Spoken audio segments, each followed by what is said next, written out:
నమస్తే నేను Vamsi welcome to పక్కా హైదరాబాద్. ఇక డీటెయిల్స్లోకి వెళితే వరద బాధితుల సహాయార్థం తెలంగాణ ముఖ్యమంత్రి సహాయ నిధికి ఫిలింనగర్ కల్చరల్ సెంటర్ 25 లక్షల విరాళం అందజేసింది.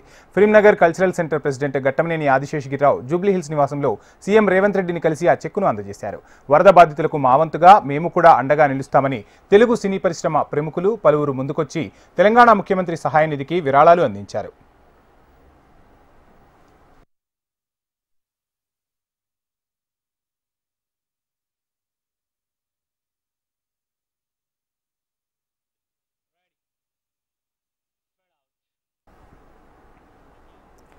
గవర్నర్ జిష్ణుదేవ్ వర్మను బీజేపీ ఎస్టీ మోర్చా అధ్యక్షుడు కళ్యాణ్ నాయక్ కలిశారు. ఆదిలాబాద్లో ఆదివాసీ మహిళపై జరిగిన దాడిపై చట్టపరంగా చర్యలు తీసుకోవాలని ఎస్టీ మోర్చా అధ్యక్షుడు కళ్యాణ్ నాయక్ కోరారు. రాష్ట్రంలో 170 యాక్ట్ను కఠినంగా అమలు చేయాలని డిమాండ్ చేశారు. తెలంగాణ ఫిసా చట్టాన్ని ఉల్లంఘిస్తున్నారని అన్నారు. తెలంగాణలో గిరిజనులకు రక్షణ లేకుండా పోయిందని ఆవేదన వ్యక్తం చేశారు. జైనూరులో ఆదివాసులను చంపేందుకు కుట్ర చేస్తున్నారని అన్నారు. కాంగ్రెస్ ప్రభుత్వం కుట్రపూరితంగా గిరిజన యువకులపై కేసులు నమోదు చేస్తోందన్నారు. ఆదిలాబాద్ జిల్లా జైనూరులో జరిగిన సంఘటనకు నిరసనగా భారతీయ జనతా పార్టీ గవర్నర్ గారికి వినతి పత్రం ఇవ్వడం జరిగింది. ఇంతకుముందు 30వ తారీఖు నాడు ఆదివాసీ మహిళ అత్యాచారం చేసి హత్యాయత్నం చేసిన షేక్ ముగ్దుంకు కఠినంగా శిక్షించాలని, ఆదివాసులకు రక్షణ కల్పించాలని 170 యాక్ట్ ఉల్లంఘన జరుగుతుంది కనుక గవర్నర్ గారు జోక్యం చేసుకొని చట్టానికి అమలు చేయాలని రాష్ట్ర ప్రభుత్వానికి ఆదేశించాలని, అదేవిధంగా పీసా చట్టానికి వెంటనే తెలంగాణ రాష్ట్ర వ్యాప్తంగా అమలు చేయాలని భారతీయ జనతా పార్టీ ఇవాళ గవర్నర్కి ఇవాళ లిఖితపూర్వకంగా ఇవాళ ఫిర్యాదు చేయడం జరిగింది. హైదరాబాద్ సోమాజిగూడలో గో ధ్వజస్థాపన భారత్ యాత్ర పోస్టర్ను ఆవిష్కరించారు. ఈ కార్యక్రమంలో విజయక్రాంతి దినపత్రిక chairman CL Rajam, Yugatulasi foundation chairman Shivakumar పాల్గొన్నారు. పరమ పూజ్య జగద్గురు శంకరాచార్య స్వామి శ్రీ అవిముక్తేశ్వరానంద సరస్వతి ఈ నెల 22న గో ధ్వజస్థాప భారత్ యాత్రను ప్రారంభిస్తున్నట్లు విజయక్రాంతి దినపత్రిక చైర్మన్ సిఎల్ఎం రాజాం తెలిపారు. అక్టోబర్ 9వ తేదీ హైదరాబాద్ రవీంద్ర భారతిలో జరిగే కార్యక్రమంలో శ్రీ అవిముక్తేశ్వరానంద సరస్వతి స్వామి పాల్గొంటారని సిఎల్ రాజాం తెలిపారు. గో సంరక్షణ, గోహత్య నిషేధం వచ్చే ఎన్నికల నాటికి ప్రధానాంశంగా కానుందని విజయక్రాంతి దినపత్రిక చైర్మన్ సిఎల్ రాజాం అన్నారు. దేశంలోని అన్ని రాష్ట్రాల్లో ప్రధాన నగరాల్లో స్వామి యాత్ర కొనసాగుతోందని తెలిపారు. 33 రోజుల పాటు యాత్ర దేశవ్యాప్తంగా సాగుతోందని తెలిపారు. జగద్గురు శంకరాచార్య అవిముక్తేశ్వరానంద జ్యోతిర్మఠ శంకరాచార్య గారు ఆయన మెయిన్ ముఖ్య ఉద్దేశము మనకు గౌమాత రాష్ట్రమాత డిక్లేర్ చేసే అనే సందర్భంలో ధ్వజయాత్రలో ఈ 33 స్టేట్ క్యాపిటల్స్లో 33 రోజులలో రాబోతున్నారు.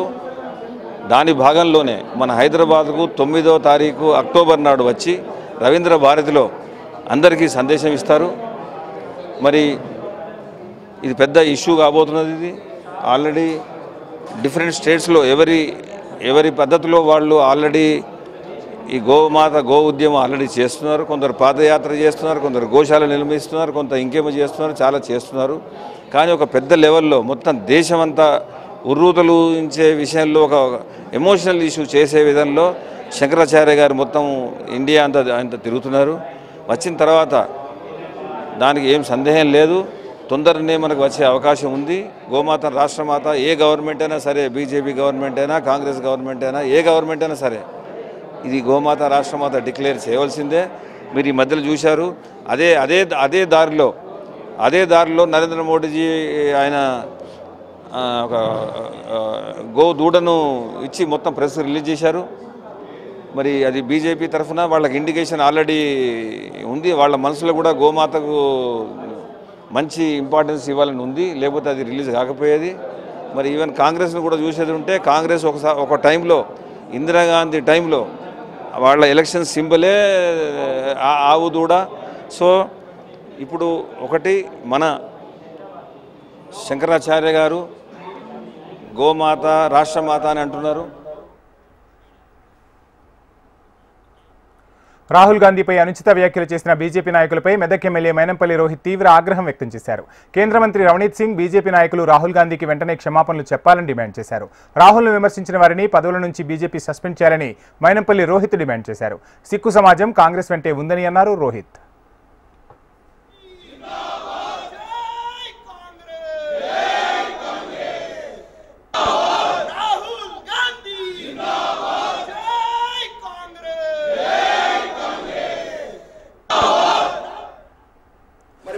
నాయకుడు రాహుల్ గాంధీ గారి మీద మరి కేంద్ర మంత్రి రవనీత్ సింగ్ బిట్టు గారు, అదేవిధంగా మాజీ శాసనసభ్యులు తార్విందర్ సింగ్ మార్వా గారు మరి ఏదైతే మాట్లాడినారో దాన్ని మేము తీవ్రంగా ఖండిస్తూ ఉన్నాం. మేము ఇవాళ ఒకటే చెప్తా ఉన్నాం, రాహుల్ గాంధీ గారంటే ఒక ప్రజల గొంతుక, రాహుల్ గాంధీ గారంటే ఒక జననాయకుడు, రాహుల్ గాంధీ గారంటే ప్రజల గొంతుక, పార్లమెంట్ లో వినిపించే ఒక నాయకుడు అని చెప్పి తెలియజేసుకుంటా ఉన్నాం. రాహుల్ గాంధీ గారిని 20 ఏళ్ళు మరి మన భారతదేశ ప్రజలు ఎన్నుకొని పార్లమెంట్ కి పంపించడం జరిగింది. వీళ్ళు ఏమంటారు, రాహుల్ గాంధీ అంట భారతీయుడు కాదంట, రాహుల్ గాంధీ అంట టెర్రరిస్ట్ అంట. అంటే వాళ్ళు ఏం మాట్లాడుతూ ఉన్నారు? మరి వీళ్ళని తక్షణమే మరి బీజేపీ పార్టీ నుంచి సస్పెండ్ చేసి మరి కేంద్ర మంత్రిగా మరి వారిని బర్తరఫ్ చేయాలని చెప్పి మరి మేము విజ్ఞప్తి చేస్తూ ఉన్నాం. అదేవిధంగా మరి వాళ్ళ గాంధీ కుటుంబం గురించి మాట్లాడే ముందు అంటే వీళ్ళకి మాట్లాడే ఒక నైతిక హక్కు ఉన్నదా అని అడుగుతా ఉన్నాం. గాంధీ కుటుంబం అంటే ఎప్పుడు కూడా దేశం కోసం ప్రాణాలు అర్పించిన చరిత్ర వాళ్ళది, దేశం కోసం మరి కష్టపడిన చరిత్ర వాళ్ళది. అట్లాంటి వాళ్ళ మీద ఇవాళ ఇష్టారాజ్యంగా ఎట్లా పడితే అట్లా మాట్లాడుతూ ఉన్నారు. మరి దీన్ని మేము తీవ్రంగా ఖండిస్తూ ఉన్నాము అని చెప్పి తెలియజేసుకుంటా ఉన్నాం. మేము అనుకుంటే మాలాంటి లక్షలాది మంది సైనికులు, కాంగ్రెస్ పార్టీ సైనికులు మీ ఇంట్లోకి గుసాయించవచ్చు, కానీ దానికి మా రాహుల్ గాంధీ గారు, మా కాంగ్రెస్ పార్టీ మాకు గుర్తొస్తుంది. వాళ్ళు ఎప్పుడు కూడా నఫరత్ చోడో భారత్ జోడో అని చెప్పి ఎప్పుడు కూడా చెప్తా ఉంటారు. కాబట్టి వారి యొక్క మాటకు గౌరవిస్తూ, పార్టీ గౌరవిస్తూ ఇవాళ మేమందరం కూడా మరి గమ్మునుంటా ఉన్నాం. ఇట్లాంటి పిచ్చి పిచ్చి మాటలు మళ్ళా మాట్లాడితే మరి దానికి కఠినమైన చర్యలు ఉంటాయని చెప్పి మరి మీ అందరూ కూడా తెలియజేసుకుంటా ఉన్నాం. భాగ్యనగరంలో గణేష్ నిమజ్జనాలు జరుగుతుంటే వినాయక్ సాగర్ పరిసర ప్రాంతం జనసంద్రోహంతో ఎంత కలర్ఫుల్గా ఉంటుందో నిమజ్జనం తర్వాత అంతే దారుణంగా తయారవుతుంది. సంజీవయ్య పార్కు పక్కన ట్యాంక్ బండ్, నెక్లెస్ రోడ్లో ఏర్పాటు చేసిన కొలంలో పేరుకుపోయిన వ్యర్థాలను జీహెచ్ఎంసీ పారిశుధ్య కార్మికులు తొలగించి ఎప్పటికప్పుడు వాహనాల ద్వారా డంపింగ్ యార్డుకు తరలిస్తున్నారు. పూలు, పూజా సామాగ్రి, వస్త్రాలు, కాగితాలు, ఇతర చెత్తా చెదారం సైతం సిబ్బంది తొలగిస్తున్నారు. పూజలు పూర్తయిన అనంతరం పువ్వులు, కొబ్బరికాయలు, మిగిలిన వ్యర్థాలు నిమజ్జనం చేసిన తర్వాత అక్కడే వదిలేయడంతో బల్దియా సిబ్బందికి శుభ్రం చేయడం పెద్ద టాస్క్గా మారింది.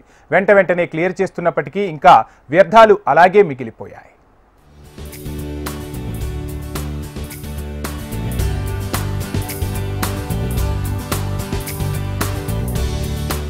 హుస్సేన్ సాగర్ లో విగ్రహాలు నిమజ్జనం చేశాక ఏర్పడే వ్యర్థాల తొలగింపు బాధ్యతలు హెచ్ఎండిఏ తీసుకుంది. వాటిని తరలించి రీసైకిల్ పనులను బల్దియానే పర్యవేక్షిస్తున్నది. అలాగే నగరంలోని ఇతర చెరువుల్లో వ్యర్థాల తొలగింపు బాధ్యతను జీహెచ్ఎంసీ తీసుకుంది. హుస్సేన్ సాగర్ నుంచి తొలగించిన వ్యర్థాలను బల్దియానే తరలిస్తున్నది. కానీ హెచ్ఎండిఏ బల్దియా మధ్య సమన్వయ లోపం కారణంగా విగ్రహాలకు సంబంధించిన ఇనుము వ్యర్థాలను ఏం చేయబోతున్నారనేది తెలియాలి. గత ఏడాది తొలగించిన 4000 టన్నుల ఐరన్ వ్యర్థాలతో జీహెచ్ఎంసీకి 12 కోట్ల ఆదాయం సమకూరింది. కానీ హెచ్ఎండిఏ పరిధిలో హుస్సేన్ సాగర్ లోని వ్యర్థాలతో వచ్చే ఆదాయం విషయంలోనే అసలు సమస్య నెలకొంది. ఇరు సంస్థల మధ్య సమన్వయం లేకపోవడంతో ఇనుము వ్యర్థాల ద్వారా ఆదాయం విషయంలో సందిగ్ధత నెలకొంది.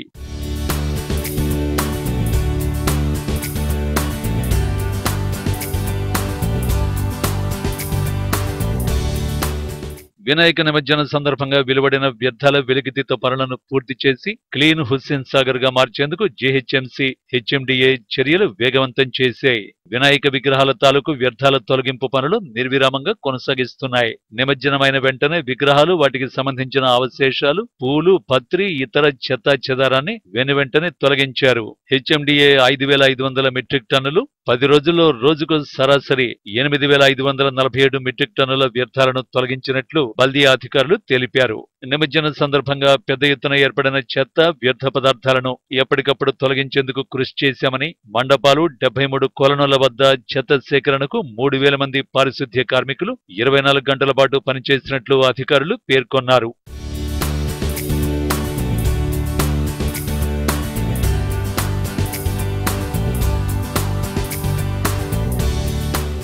నిమజ్జనం ఊరేగింపులో రోడ్లపై పేపర్ షాట్స్ వాడొద్దని జీహెచ్ఎంసీ అధికారులు ముందుగానే చెప్పినప్పటికీ భక్తులు వినిపించుకోలేదు. కలర్ పేపర్ షాట్స్ లో కెమికల్ కలిసి ఉండడం వల్ల అనారోగ్య సమస్యలు వస్తాయని హెచ్చరించినా పట్టించుకోలేదు.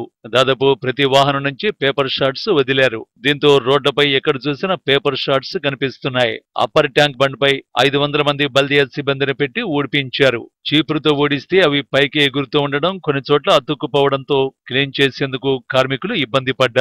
దీంతో సాగర్ పరిసర ప్రాంతాల్లో 4 స్వీపింగ్ మెషిన్లు పెట్టి క్లీన్ చేయించాల్సి వచ్చింది. వీటితో పాటు చాలా మంది రోడ్లపై ఫుడ్ పడేయడంతో రెగ్యులర్ పనుల కోసం రోడ్డెక్కిన వాహనదారులు ఇబ్బందులు పడ్డారు. కొన్ని చోట్ల వాహనాలు స్కిడ్ అయ్యాయి.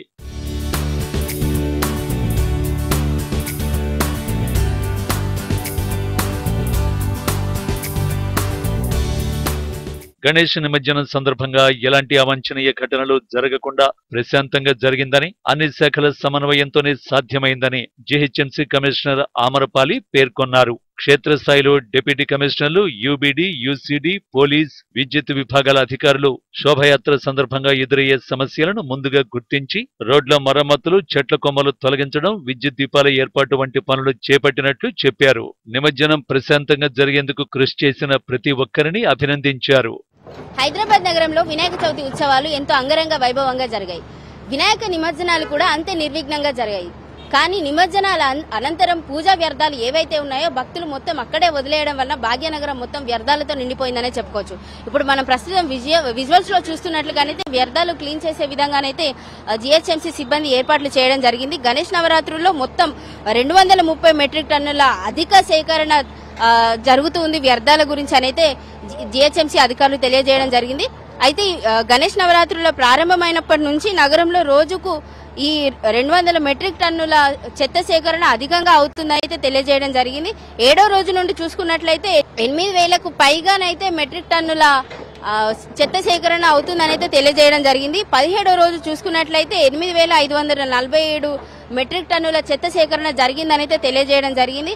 అయితే ఈ రోజు మిలాద్ నబీ ఉండడం ద్వారా మొత్తం పారిశుద్ధ్యం చేస్తామనైతే జీహెచ్ఎంసీ అధికారులు చెప్పడం జరిగింది. అయినప్పటికీ ఎంత క్లీన్ చేస్తున్నప్పటికీ కూడా వ్యర్థాలు అలాగే మిగిలిపోయి ఉన్నట్లుగానైతే మనకు స్పష్టంగా కనిపిస్తోంది. అయితే ఇప్పుడు నిమజ్జనం జరిగేటప్పుడు జీహెచ్ఎంసీ అధికారులు ఎంతో స్పష్టంగా తెలియజేయడం జరిగింది. ఆ పేపర్ షాట్స్ అనేవి జరపకూడదని చెప్పినప్పటికీ కూడా అది అలాగే జరపడం జరిగింది. ఇప్పుడు మనం ప్రస్తుతం చూస్తున్నట్లుగానైతే ఇక్కడ పూజా వ్యర్థాలు అనేవి మొత్తం ఎప్పటికప్పుడు స్మాష్ చేస్తున్నప్పటికీ కూడా అలాగే మిగిలిపోయి ఉన్నాయనే చెప్పుకోవచ్చు. ఇంకా హుస్సేన్ సాగర్ లోనైతే క్లీన్ చేస్తున్న విజువల్స్ అయితే మనం స్పష్టంగా చూస్తున్నాం. జేసీబీలతోనైతే మొత్తం చెత్త చెదారం అంతా కూడా సేకరించి డంపింగ్ యార్డ్లలోనైతే పడేస్తున్న పరిస్థితి అయితే కనిపిస్తుంది. ఇంకా 2-3 రోజుల సమయం అయినప్పటికీ కూడా ఇంకా ఈ చెత్త సేకరణ అనేది పూర్తి అవనట్లుగానైతే మనకు కనిపిస్తుంది. ఇప్పుడు మనం ప్రస్తుతం విజువల్స్ లో చూస్తున్నట్లుగానైతే ఈ కలర్ షాట్స్ అనేవి ఇంకా రోడ్డు పైన అలాగే ఉన్నాయని చెప్పుకోవచ్చు. జీహెచ్ఎంసీ సిబ్బంది ఎంత ఎప్పటికప్పుడు క్లీన్ చేసినప్పటికీ కూడా ఈ పేపర్ షాట్స్ అనేవి రోడ్ల మీద కొట్టుకొని రావడం వలన అసలు క్లీన్ చేయలేకపోతున్నాం అనైతే జీహెచ్ఎంసీ సిబ్బంది తెలియజేయడం జరిగింది. రోడ్డు నిండా కూడా ఈ పేపర్ షాట్సే కనిపించడం ఇబ్బందిగా ఉన్నదనే చెప్పుకోవచ్చు. జీహెచ్ఎంసీ అధికారులు క్లీన్ చేయలేకపోతున్నాం అనైతే చెప్పడం జరుగుతుంది. రోడ్డు మీద వెళ్లే వాహనదారులు ఎవరైతే ఉంటారో ఇక్కడ దుర్వాసనకి భరించలేని పరిస్థితి అయితే కనిపిస్తుంది. అందుకే వెంటనే ఇక్కడ ఐడల్స్ ని మరియు చెత్త వ్యర్థాలు ఏవైతే ఉన్నాయో అవన్నీ వెంటనే క్లియర్ చేస్తామనైతే జీహెచ్ఎంసీ అధికారులు చెప్పడం జరిగింది. వీడియో జర్నలిస్ట్ రామరాజుతో Gautami Reddy reporting from Hyderabad, HM TV.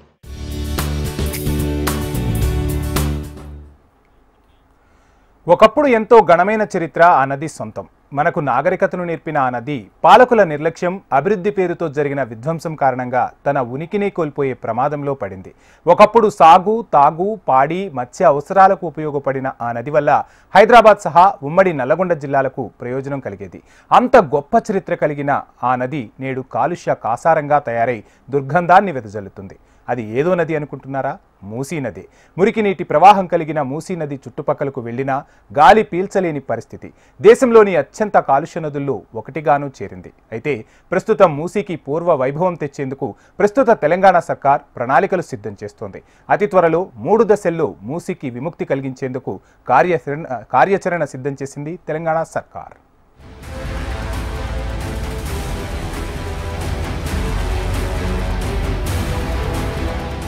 ఒకప్పుడు స్వచ్ఛమైన నీటితో పరవళ్లు తొక్కి పచ్చని పంటలు, జలచరాలు, చుట్టూ స్వచ్ఛమైన గాలితో కళకళలాడిన మూసీ నది పరివాహక ప్రాంతాలన్నీ నేడు మురికి కూపాలుగా మారిపోయాయి. అప్పట్లో ఈ నది నీటితో చక్కటి పాడి పంటలతో పాటు చేపల పెంపకం సమృద్ధిగా జరిగేది. లక్షల ఎకరాల విస్తీర్ణంలో వ్యవసాయ, ఉద్యాన పంటలు సాగాయి. నాణ్యమైన ఉత్పత్తులు చేతికొచ్చేవి. మళ్లీ అదే పూర్వ వైభవాన్ని కోరుకుంటూ కాంగ్రెస్ ప్రభుత్వం 3 దశల్లో మూసీకి విముక్తి కలిగించబోతోంది. మూసీలో ఆక్రమణల తొలగింపునకు రంగం సిద్ధమైంది. మొదటి దశలో మూసీ గర్భంలో ఉన్న నిర్మాణాలను తొలగించాలని 2 రోజుల కిందట నిర్ణయించారు. ఈ ప్రక్రియను హైడ్రాకు అప్పగించనున్నట్టు తెలుస్తోంది.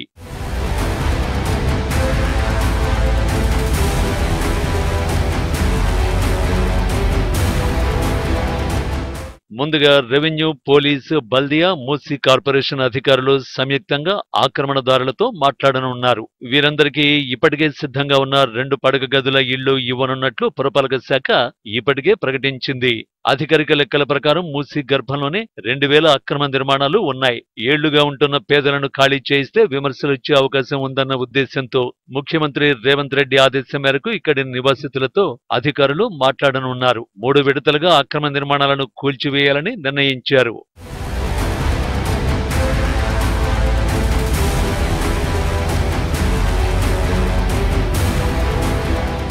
అధికారిక లెక్కల ప్రకారం మూసీ నది గర్భంలో అక్రమంగా కట్టిన ఇళ్లు 2000, ఎఫ్టీఎల్లో ఉన్నవి 3000, బఫర్ జోన్లో 7000 వరకు ఉన్నాయి. మొదటి దశలో నది గర్భంలో నిర్మించిన భవనాలు తొలగిస్తారు. కూల్చివేతల బాధ్యతను హైడ్రాకు అప్పగించనున్నట్టు తెలుస్తోంది.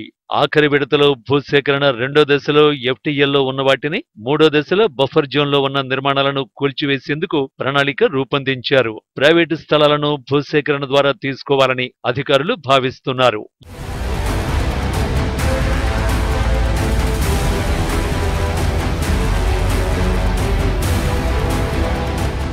ఇప్పటికే హద్దుల గుర్తింపు కూడా దాదాపు పూర్తి చేశారు. డ్రోన్ల ద్వారా అక్రమ నిర్మాణాలను గుర్తించారు. ఏది ఏమైనా రానున్న రోజుల్లో ఈ పనుల్లో వేగం పెంచాలని ఇప్పటికే సీఎం అధికారులను ఆదేశించారు. దీంతో 3 దశల్లో ఈ పనులు వేగంగా పూర్తి చేసేందుకు అధికారులు రంగం సిద్ధం చేశారు. మూసీకి పూర్వ వైభవం తీసుకొచ్చేందుకు జరుగుతున్న ప్రయత్నాలపై నగరవాసులు హర్షం వ్యక్తం చేస్తున్నారు.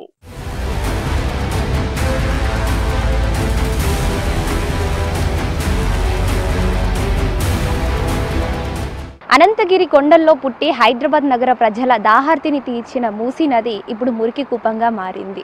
మూసీ నది సుందరీకరణ కోసం ఎందరూ ఎన్ని చర్యలు చేపట్టినా ఆశించిన ఫలితాలు మాత్రం రాలేదు. ప్రస్తుతం నేను ఇక్కడ మూసీ నది దగ్గర ఉన్నాను. హైదరాబాద్ చరిత్రలో మూసీ నదికి ప్రత్యేక స్థానం ఉంది. నిజమే, ఒకప్పుడు హైదరాబాద్ పేరు వినగానే మన అందరికీ మంత్రముగ్ధులను చేసే అందంతో ఉండే మూసీ నది కళ్ళ ముందు కదలాడేది. అది ఆ తరం వాళ్ళకి. కానీ ఇప్పటి తరానికి మాత్రం మూసీ అంటే చాలు మురికి కూపం అని చాలామంది ముక్కు మూసుకుంటారు. కానీ మూసీ నదికి ఎంతో ఘనమైన చరిత్రే ఉంది. కానీ కాలం గడుస్తున్న కొద్దీ ఆ చరిత్ర ఈ తరం వాళ్ళకి కనుమరుగవుతూ వస్తుంది. అంతటి ఘన చరిత్ర ఉన్న మూసీ ఇప్పుడు మురికిగా మారింది. నగర విస్తరణ అని, రసాయన కాలుష్యాలని, ఆక్రమణల కారణంగా మనం ఇప్పుడు ఆ సుందరమైన మూసీ నదిని కోల్పోయాము. కానీ ఇప్పుడున్న ఈ ప్రభుత్వం మాత్రం మూసీ నదికి పూర్వ వైభవం తీసుకురావాలని చాలా గట్టి ప్రయత్నమే చేస్తుంది. మొత్తం కూడా ఈ మూసీ నది చుట్టుపక్కల ఏవైతే అక్రమ కట్టడాలు ఉన్నాయో వాటన్నిటిని తొలగించే ప్రయత్నం, కూల్చివేసే ప్రయత్నం అయితే చేస్తుంది. మొత్తం కూడా 3 దశలలో ఈ చుట్టుపక్కల ఉన్న ఈ అక్రమ కట్టడాలను కూల్చేసి మళ్ళీ మూసీ నదికి పూర్వ వైభవం తీసుకురావాలని అయితే చాలా గట్టి ప్రయత్నమే చేస్తుంది. దీని పూర్తి బాధ్యత కూడా మొత్తం ప్రభుత్వం హైడ్రాకి అప్పగించినట్లుగా అయితే తెలుస్తుంది. ఈ మొదటి దశలో ఏంటంటే ఈ మూసీ నది ఈ నగరంలో 55 కిలోమీటర్ల పొడవున ఉంది. ఈ 55 కిలోమీటర్లోని మూసీ నదికి మొత్తం కూడా చుట్టుపక్కల ఈ మూసీ నది గర్భంలో ఉన్న అక్రమ కట్టడాలేమో 2000. అంటే ఆ చుట్టుపక్కల మనకు కనిపిస్తున్న ఇల్లులన్నీ కూడా అక్రమ కట్టడాలే. అవి ఒక 2000కు పైగా ఉన్నాయి. ఇంకా ఎఫ్టీఎల్ జోన్లోకి వచ్చేసి FTL పరిధిలో ఉన్నవి 3000 అయితే బఫర్ జోన్లో ఉన్నవి 7000. ఈ మొత్తం అక్రమ కట్టడాలన్నింటినీ కూడా హైడ్రా కూల్చేసే ప్రయత్నం చేస్తుంది. ఈ బాధ్యత మొత్తం కూడా హైడ్రాకి అప్పగించినట్టు మనకు తెలుస్తుంది. ఆ 2000 ఇండ్లు ఎవరైతే ఉన్నారో ఏళ్ల తరబడి ఉంటున్న ఆ నివాసితులకు ప్రభుత్వం ముందుగానే అధికారులు ఎవరు బల్దియా కానీ మున్సిపల్ కార్పొరేషన్ అధికారులు, పోలీస్, రెవెన్యూ అధికారులు వీళ్ళంతా కూడా వారితో మాట్లాడి ఆ నివాసితులతో మాట్లాడి వాళ్ళకి డబల్ బెడ్రూమ్ ఇల్లు ఇచ్చే ప్రయత్నం అయితే చేస్తుంది. ఆ తర్వాత వీటిని అంటే వాళ్ళు ఏళ్ళ తరబడి ఉంటున్నారు కాబట్టి ఒక్కసారిగా కూల్చేస్తే వారిని ఖాళీ చేస్తే విమర్శలు వచ్చే అవకాశం ఉందన్న ఉద్దేశంతో ముఖ్యమంత్రి రేవంత్ రెడ్డి ఆదేశం మేరకైతే అక్కడ వారితో మాట్లాడి ఒప్పందం చేసుకొని డబుల్ బెడ్రూమ్ ఇల్లు ఇస్తామనే ఒక ఒప్పందంతో అయితే ఇక్కడ ఈ ఇళ్లను కూల్చేస్తారన్నది ఉంది. తర్వాత FTL పరిధిలో ఏవైతే ఉన్నాయో వాటిని కూల్చేస్తున్నారు. తర్వాత బఫర్ జోన్ ఏవైతే 7000 ఉన్నాయో వాటిని కూడా కూల్చేస్తున్నారు. ఇంకా మిగిలిన ఏవైతే ప్రైవేట్ స్థలాలు ఉన్నాయో వాటిని భూసేకరణ ద్వారా తీసుకోవాలని అయితే అధికారులు భావిస్తున్నట్టుగా మనకు తెలిసింది. మొత్తం కూడా మూసీ నదికి పూర్వ వైభవం తీసుకురావడానికి కాంగ్రెస్ ప్రభుత్వం చాలా గట్టి ప్రయత్నమే చేస్తుంది. మనం చూడొచ్చు. ఇంకా అంటే ఒకప్పుడు మూసీని మళ్ళీ మనం చూడడం కష్టమే, కానీ ఈ మూసీ సుందరీకరణ ఏదైతే ప్రభుత్వం చేయాలని అనుకుంటుందో దాన్ని ఆ సుందరీకరణ పనులను వేగవంతం చేయాలి అని అయితే నగర ప్రజలు అభిప్రాయపడుతున్నారు. కెమెరామన్ నరేష్తో అలేఖ్య, HM TV, హైదరాబాద్. ఇటీవల పెరిగిన నిత్యావసర సరుకుల ధరలు సామాన్యులకు పెనుభారమై కూర్చుంటే ఇప్పుడు వాటి సరసన వంట నూనె కూడా చేరింది. మన దేశంలో గత కొన్ని రోజులుగా స్థిరంగా ఉన్న వంట నూనెల ధరలు ఇప్పుడు మరింత పెరగనున్నాయి. ముడి, రిఫైన్డ్ వంట నూనెలపై ప్రధాని నరేంద్ర మోదీ నేతృత్వంలోని కేంద్ర సర్కార్ ఇప్పుడు ఒక్కసారిగా దిగుమతి సుంకం అంటే ఇంపోర్ట్ డ్యూటీని పెంచేసింది. గతంలో వీటిపై అసలు ఎలాంటి ట్యాక్స్ లేదు. ఇప్పుడు దాదాపు 20% వరకు పెంచేసింది. ప్రపంచంలోనే అతిపెద్ద వంట నూనెల ఎగుమతిదారుగా ఉన్న భారత్ స్థానికంగా నూనె పండించే రైతులకు మద్దతుగా ఈ నిర్ణయం తీసుకున్నట్టు తెలుస్తోంది. అయితే ఈ నిర్ణయంతో వంట నూనెల ధరలు ఆకాశాన్ని అంటనున్నాయి. ఇతర దేశాల నుంచి చౌకగా దిగుమతి అవుతున్న కారణంగా దేశీయంగా నూనె గింజల ధరలు పడిపోతున్నాయి. ఈ పరిస్థితుల్లో దేశీయ రైతులకు ప్రయోజనం చేకూర్చేందుకు కేంద్రం విదేశీ వంట నూనెలపై సుంకాన్ని పెంచింది. ఇప్పటి వరకు ముడి పామాయిల్, సన్ఫ్లవర్, సోయాబీన్లపై దిగుమతి సుంకం లేదు. దీనిని 20% పెంచుతున్నట్టు కేంద్రం ప్రకటించింది. రిఫైన్డ్ పామాయిల్ తదితర నూనెలపై 12.5%గా ఉన్న దిగుమతి సుంకాన్ని 32.5%కి పెంచింది. వీటికి తోడు అగ్రికల్చరల్ సెస్ అదనంగా కలుస్తోంది. ఈ పెంపుతో దిగుమతులు తగ్గి దేశీయంగా ఉత్పత్తి అయ్యే వంట నూనెల ధరలకు డిమాండ్ పెరుగుతుంది అనేది కేంద్రం ఆలోచన. సెస్ బూచిని చూపి మార్కెట్లో వ్యాపారులు నూనె ధరల్ని విపరీతంగా పెంచేస్తున్నారు.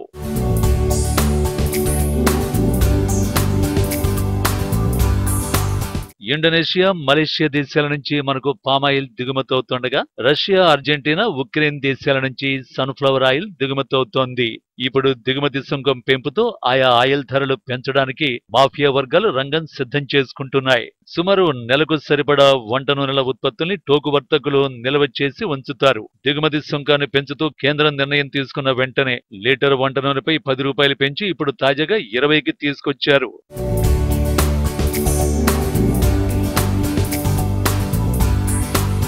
ఏం కొనేటట్టు లేదు, ఏం తినేటట్టు లేదు. ఇప్పుడు సామాన్యుల పరిస్థితి ఇలానే ఉంది. నిన్న మొన్నటి వరకు పెరిగిన కూరగాయల ధరలు సామాన్యులకు చుక్కలు చూపించాయి. ఇప్పుడిప్పుడే కూరగాయలు అందుబాటు ధరల్లో లభిస్తున్నాయి.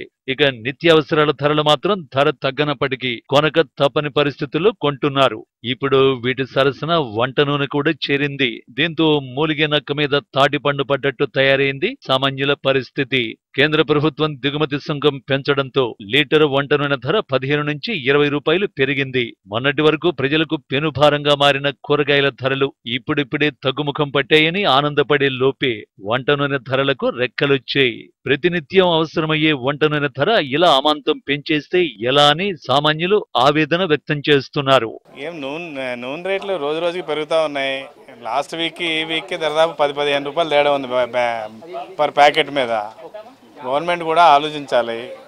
సెంట్రల్ గవర్నమెంట్ ముఖ్యంగా సెంట్రల్ గవర్నమెంట్ రేట్లు పెంచుకుంటూ కూర్చుంటుంది. 5% పెంచుకుంటే పోతే పర్లేదు. ఒకటేసారి 20%, 30% పెంచుకుంటే పోతే సామాన్యుడు ఏమైపోవాలి? కొనేటోడు ఏమైపోవాలి? ఏముంది, ఇది దళారులు లెక్క కాదు కదా. సెంట్రల్ స్టేట్ గవర్నమెంట్కి సంబంధం లేకుండా ఉంది. ఇది షాప్లో ఏం చేస్తారు, అమ్మడం. మేము కొనేటోళ్ళు మాకు ఇబ్బందిగా ఉంటుంది రోజు రోజుకి. అసలే రానున్నది పండుగల కాలం. ప్రతి పండుగకు ఏదో ఒక పిండి వంటలు చేస్తూనే ఉంటారు. కానీ పిండి వంటల్లో వాడే పల్లి నూనె ధర మాత్రం లీటరు 170 రూపాయలకు చేరింది. అటు నిత్యావసరాల ధరలు, ఇటు వంట నూనె ధరలు కూడా పెరుగుతూ ఉండడంతో కేజీలలో కొనేది కాస్త 6 కేజీ కొనుక్కొని పూట గడుపుతున్నామని సామాన్యులు వాపోతున్నారు. ఇప్పటికే పెరిగిన ఇంటి అద్దెలు, స్కూల్ ఫీజుల భారాన్ని మోయలేక రెక్కాడితే గాని డొక్కాడని కుటుంబాలకు ఒకదాని వెనుక ఒకటిగా పెరుగుతున్న నిత్యావసర వస్తువులు, వంట నూనె ధరలు కూడా తోడవడంతో భారం మరింత పెరుగుతోంది. ఒకేసారి 10 నుంచి 20 రూపాయలు పెరగడంతో సామాన్యులు కొనలేని పరిస్థితి ఏర్పడుతోంది. ఇప్పటికైనా ప్రభుత్వాలు తమ బాధను అర్థం చేసుకుని పెరిగిన ధరల్ని తగ్గిస్తే తమకెంతో ఉపయోగకరంగా ఉంటుందని సామాన్యులు అంటున్నారు.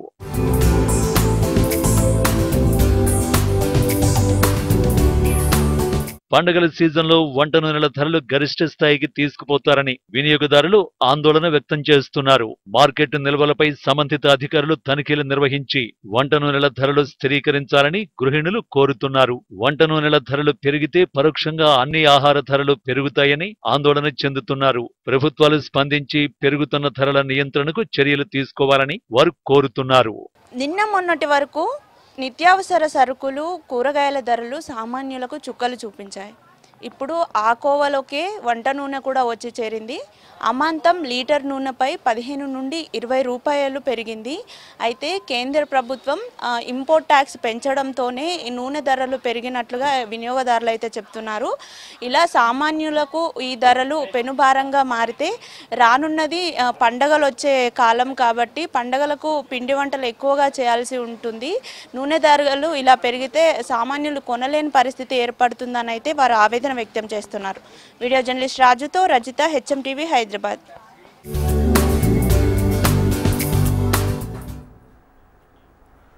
చెర్లపల్లి స్టేషన్ వెళ్లాలంటే పరేషాన్. అత్యాధునిక హంగులతో, అంతర్జాతీయ ప్రమాణాలతో చెర్లపల్లి రైల్వే స్టేషన్ సిద్ధమైంది. జాతికి అంకితం చేయడానికి ప్రధాని నరేంద్ర మోదీ త్వరలో రానున్నారు. ఇవన్నీ బాగున్నా ఆ స్టేషన్కు చేరుకోవడం ఎలా అనేదే ఇప్పుడు ప్రశ్నార్థకంగా మారింది.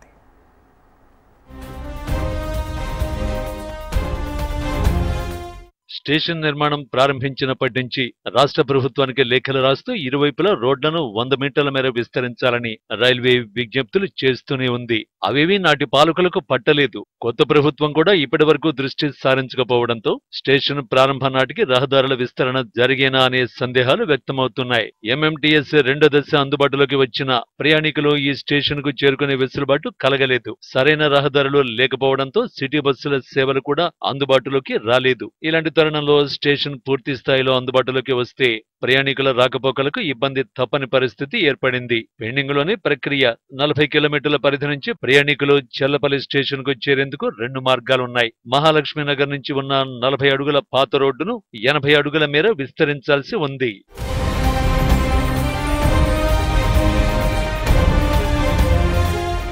చెర్లపల్లి టెర్మినల్ ముఖద్వారం నుంచి ఐఓసీఎల్ ను కలుపుతూ 100 అడుగుల మేర మరో రోడ్డు విస్తరించాలని ప్రతిపాదించారు. జీహెచ్ఎంసీ అధికారులు సర్వే చేశారు. మహాలక్ష్మి రోడ్డు విస్తరణకు 15 కోట్ల విలువైన ఆస్తులు తొలగించాలని గుర్తించారు. ఇచ్చేందుకు కాలనీవాసులు సుముఖంగా లేకపోవడంతో విస్తరణ పెండింగ్ లో పడింది. ఇక 100 అడుగుల రోడ్డు విస్తరణలో 80% భూములను అటవీ శాఖ నుంచి, 20% చెర్లపల్లి పారిశ్రామిక వాడ నుంచి సేకరించాల్సి ఉంది. స్టేషన్ కు ఉత్తరం వైపు ఉన్న ఇరుకైన మార్గం. పెట్రోలియం, గ్యాస్ సంస్థల్ని తరలిస్తే చెర్లపల్లి స్టేషన్ చుట్టూ ఐఓసీ, హెచ్పీ, బీపీసీఎల్ సంస్థల గ్యాస్, పెట్రోలియం సంస్థల గోదాములు ఉన్నాయి. వీటిని వేరే ప్రాంతాలకు తరలించాలనే ప్రతిపాదనలు ఉన్నాయి. ఐఓసీ, బీపీసీఎల్ ను నార్కట్పల్లికి తరలించే ప్రక్రియ దశల వారీగా కొనసాగుతోంది. మిగిలిన వాటిని తరలించే ప్రక్రియ పూర్తయితే దాదాపు 100 ఎకరాల స్థలం లభిస్తుంది. దీన్ని రైల్వేకు బదలాయిస్తే సికింద్రాబాద్ రైల్వే స్టేషన్ కంటే సువిశాలమైన రైల్వే స్టేషన్ ఇక్కడ నిర్మించడానికి వెసులుబాటు ఉండేది. భూసేకరణ జాప్యం కావడంతో రైల్వే వద్ద ఉన్న 50 ఎకరాల్లోనే చెర్లపల్లి రైల్వే స్టేషన్ విస్తరణ పనులు జరిగాయి.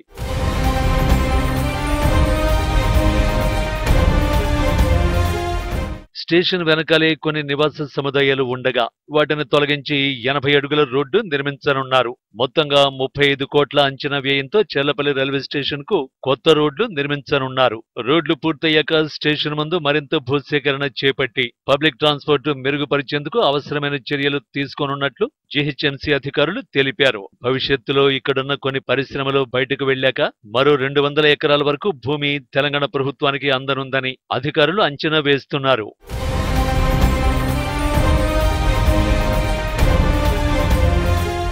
ఎయిర్పోర్టును తలదన్నేలా చెర్లపల్లి రైల్వే స్టేషన్ ను నిర్మిస్తున్నారు. స్టేషన్ లో మొత్తం 9 ప్లాట్ఫామ్లు, 2 పెద్ద FOBలు, రిజర్వేషన్ టికెట్ కౌంటర్లు, 6 ఎస్కలేటర్లు, ఏసీ, నాన్ ఏసీ విశ్రాంతి గదులు, ఫుడ్ కోర్టులు, అలాగే విడిది కేంద్రాలతో స్టేషన్ దాదాపు 100 ఎకరాల్లో నిర్మిస్తున్నారు. ఈ ఏడాది చివరి నాటికి కొత్త స్టేషన్ నగర ప్రజలకు అందుబాటులోకి రానుంది.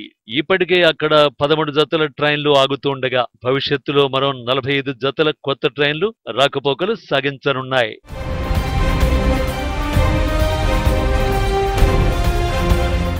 Secunderabad railway station, Cherlapalli railway terminals కోసం రోడ్ల విస్తరణ పనులకు సహకారం అందించాలని ఇప్పటికే అనేక సార్లు కేంద్ర మంత్రి కిషన్ రెడ్డి తెలంగాణ ప్రభుత్వాన్ని కోరారు. చెర్లపల్లి టెర్మినల్ ప్రారంభోత్సవానికి మోదీ వస్తారని, వీలైనంత త్వరగా రోడ్లను పూర్తి చేయాలంటూ కిషన్ రెడ్డి సీఎం రేవంత్ రెడ్డిని కోరారు. కేంద్ర మంత్రి విజ్ఞప్తి మేరకు సీఎం రేవంత్ రెడ్డి ఇప్పటికైనా రోడ్ల నిర్మాణంపై చర్యలు తీసుకోవాలని ప్రజలు కోరుతున్నారు. అంతర్జాతీయ ప్రమాణాలతో మాత్రము చెర్లపల్లి రైల్వే స్టేషన్ సిద్ధమైందని చెప్పాలి. అయితే ప్రజెంట్ నేనైతే చెర్లపల్లి రైల్వే స్టేషన్ దగ్గర ఉన్నాను. సో ఇక్కడ చూసుకున్నట్టయితే మనకు రైల్వే స్టేషన్ దగ్గర అయితే రోడ్ పరిస్థితి చూసుకోవచ్చు. అంటే ఇక్కడ ఇరువైపుల రోడ్ను 100 మీటర్ల మేర విస్తరించాలని రైల్వే విజ్ఞప్తులు చేస్తూనే ఉంది. అయినప్పటికీ కూడా ఇది ఇంకా చూసుకున్నట్టయితే మనకు 20 మీటర్లు మాత్రమే కనిపిస్తుంది. అంటే ఇంత పెద్ద చెర్లపల్లి రైల్వే స్టేషన్కి మాత్రం అసలు రోడ్డు లేదు. అంటే వచ్చే ప్రయాణికులకి మాత్రం ఇది చాలా ఇబ్బందికరంగానే మారుతుందని చెప్పాలి. అసలు బస్సు వెళ్ళే పాసిబిలిటీ కూడా లేదు. ఒక ఆటో వెళ్తే మళ్ళీ ఇంకో ఆటో వచ్చే పరిస్థితి కూడా అయితే చెర్లపల్లి స్టేషన్ చుట్టూ IOC, HP, BPCL సంస్థల గ్యాస్, పెట్రోలియం సంస్థల గోదాములు కూడా ఉన్నాయి. వీటిని వేరే ప్రాంతాలకు తరలించాలనే ప్రతిపాదనలు ఉన్నాయి. అయితే IOC, BPCLను నార్కెట్పల్లికి తరలించే ప్రక్రియ దశల వారీగా కొనసాగుతుంది. మిగిలిన వాటిని తరలించే ప్రక్రియ పూర్తయితే దాదాపు 100 ఎకరాల స్థలం లభిస్తుంది. అయితే దీన్ని రైల్వేకు బదులు వేస్తే సికింద్రాబాద్ రైల్వే స్టేషన్ కంటే సువిశాలమైన రైల్వే స్టేషన్ ఇక్కడ నిర్మించడానికి వెసులుబాటు ఉండేది. భూసేకరణ జాప్యం కావడంతో రైల్వే వద్ద 50 ఎకరాలను చెర్లపల్లి రైల్వే స్టేషన్ విస్తరణ పనులు జరిగినాయి. అయితే ఇక్కడ చూసుకోవచ్చు మనం, ఇక్కడ ప్రజెంట్ చెర్లపల్లి దగ్గర అంటే ఇళ్ల మధ్యలో మనకు తర్వాత రైల్వే స్టేషన్ ఉండడంతో దాంతో అసలు చెర్లపల్లి రైల్వే స్టేషన్కి వెళ్ళడానికి మెయిన్ రోడ్ లేకపోవడంతో ప్రయాణికులకు కూడా ఎంతో ఇబ్బంది కలుగుతూ ఉంది. అంటే రైల్వే స్టేషన్కి వేలాది మంది, లక్షలాది మంది వస్తూ ఉంటారు. కానీ ఇలాంటి దాంట్లో మెయిన్ రైల్వే స్టేషన్స్ దగ్గర రోడ్ లేకపోవడంతో మాత్రము వాహనదారులకి, ప్రయాణికులకి ఎంత ఇబ్బందికరంగా మారుతుందో కూడా తెలుసు. అంటే చెర్లపల్లి స్టేషన్ని చూసుకున్నట్టయితే మనకు అంత వైభవంగా అయితే మొత్తం మనకి ఇక్కడ పూర్తి చేశారు. కానీ రోడ్ పరిస్థితి మాత్రం దారుణంగానే ఉందని చెప్పాలి. కనీసం అసలు లోపలికి వెళ్ళడానికి కూడా ఇక్కడ పాసిబుల్ లేని పరిస్థితి వచ్చింది. వీడియో జర్నలిస్ట్ వీరబాబుతో సుప్రియా, HMTV, హైదరాబాద్. మహిళలు ప్రతి పండుగకు అందంగా తయారవ్వాలంటే ముందుగా గుర్తొచ్చేది బంగారు నగలే. మగువల మక్కువ చూపేది ఎక్కువగా కొనడానికి ఆసక్తి చూపెట్టేది కూడా బంగారు ఆభరణాల గురించే. సాధారణ పండుగలతో పోలిస్తే పెళ్లిళ్ల సమయంలో, ఏవైనా ఫంక్షన్ సమయంలో నగలు లేకుంటే అస్సలు ఆ ఈవెంట్లో మజా ఏముంటుంది? అసలు ముందుకు ఆ ఈవెంట్ సాగదు కూడా. అంతలా ఉంటుంది బంగారం క్రేజ్. బంగారు ఆభరణాల్లో వెరైటీలతో కొత్త డిజైన్స్తో ఏర్పాటు చేసిన ఆసియా జ్యువెలరీ ఎగ్జిబిషన్ ఎంతగానో ఆకట్టుకుంటుంది. ఈ ఎగ్జిబిషన్లో పలువురు సినీ తారలు నగలు ధరించి అలరించారు.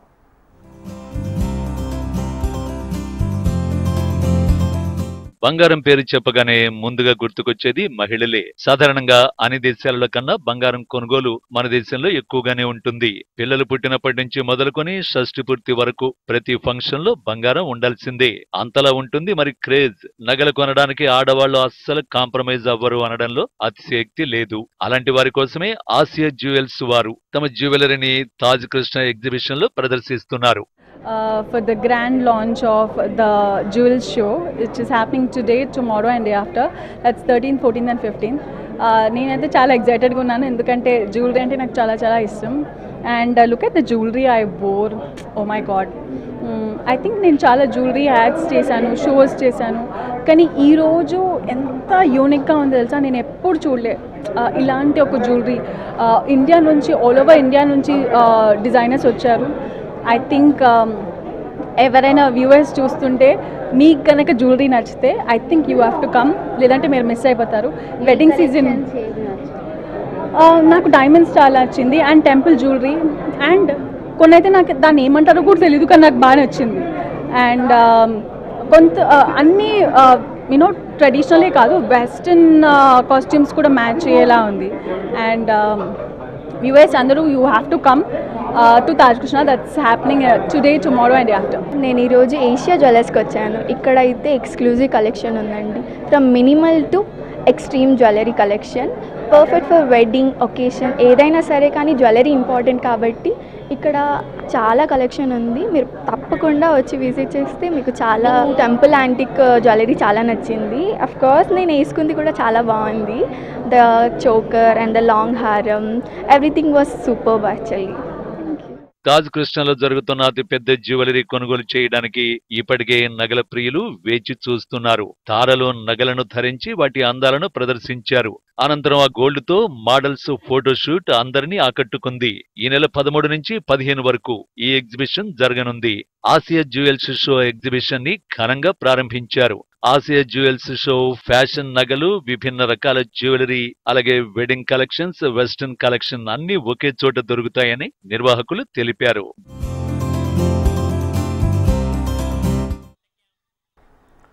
ఇవి వాటి పక్కా హైదరాబాదీ అప్డేట్స్. చూస్తూనే ఉండండి HM TV. వార్త ఆగదు, నిజం దాగదు.